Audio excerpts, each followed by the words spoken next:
So this piece is one I call Saved by the Lesbians.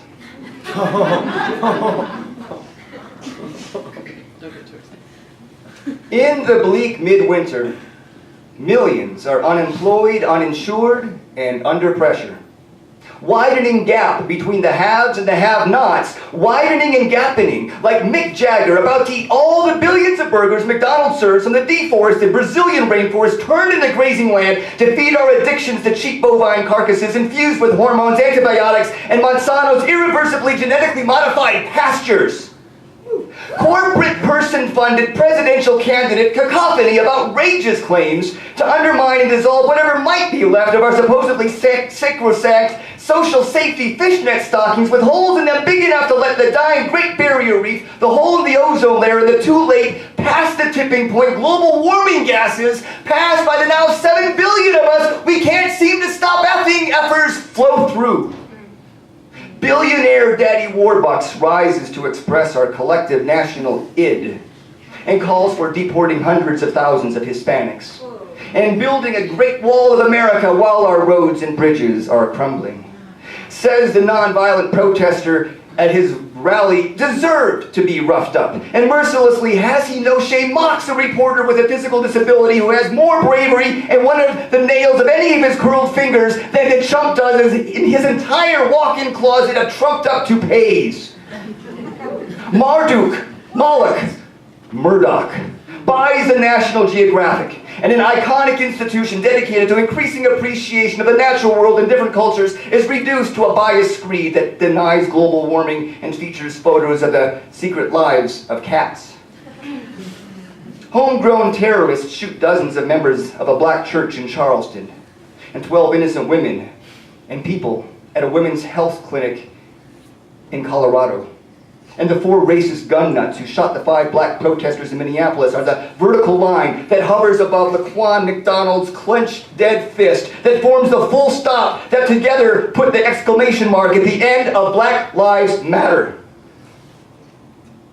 They say nature abhors a vacuum, and nature particularly abhors the black hole created by the U.S. foolishly invading Iraq, leading to Al-Qaeda actually being in Iraq, which morphed into ISIS, the same gang of thugs that Obama armed and funded to overthrow Assad in Syria, which, like Al-Qaeda, has become a Frankenstein's monster that mobs of pitchfork-wielding villagers can't easily chase away. Hundreds of thousands of extorted Syrians are overloaded onto unseaworthy rubber dinghies and pushed out into the Mediterranean. You have to understand that no one puts their children in a boat unless the water's safer than the land. France gets attacked by ISIS and responds, yes, with vengeance, but also by opening their doors to 30,000 Syrians. Meanwhile, 31 U.S. governors treasonously say they won't let any of the refugees into their states, with one of them ordering the nonprofit organizations in his state to withhold services to any of the refugees who have the misfortune of ending up in his hellhole of a state. Oh, it's time to mess with Texas. And yet lo, how a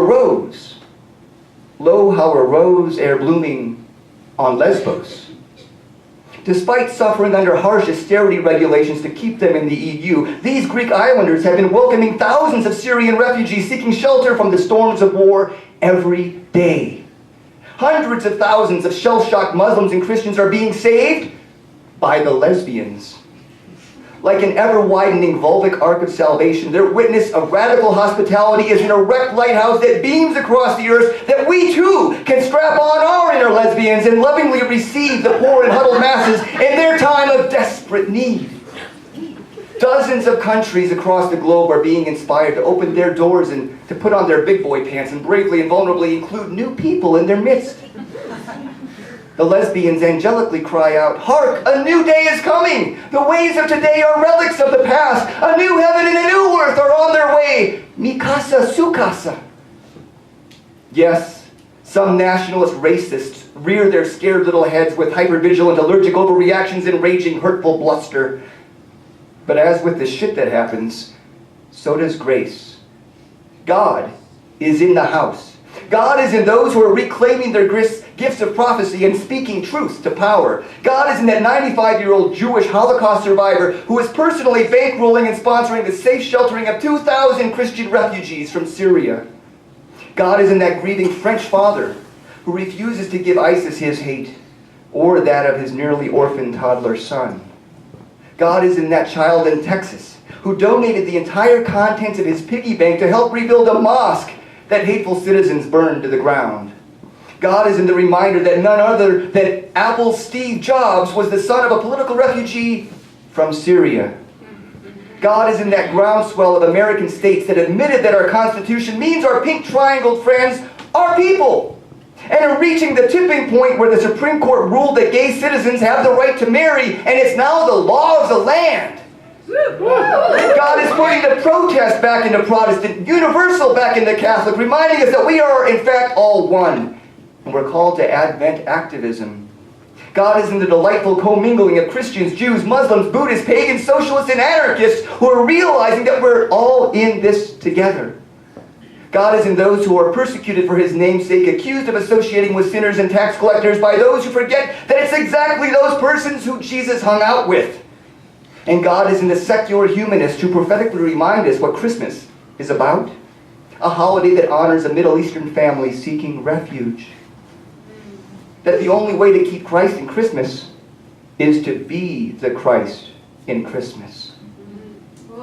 Inexplicably, subversively, and completely under our nose, God is here and on the move. As in clandestine ways of old, where God raised Hebrew leaders in Pharaoh's midst, and where God came to dwell with us as a bastard in a barn, the still small voice still speaketh. Amen.